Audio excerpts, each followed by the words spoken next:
if your seller sells to you with seller financing with no interest, you could have an issue with the IRS, attaching some interest, or I can't remember the term they use for it, imputed interest, or I can't remember the word. Like I said, I'm not too smart. But anyway, the IRS could determine down the line that you should have been paying some interest, but their required interest is super low.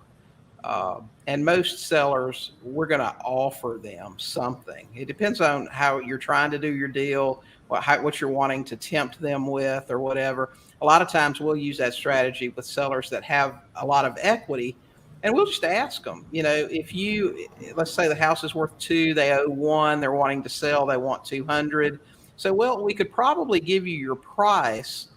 So you're looking for how much after the sale? How much are you looking to put in your pocket? And if they say, well, we expect 100,000. First, we would try to point out to them that they probably wouldn't get that after cost to sell and some other things. But when we got down to a number, we'd say, okay, Brad, what if I handed you 80,000 in cash today, what would you do with that?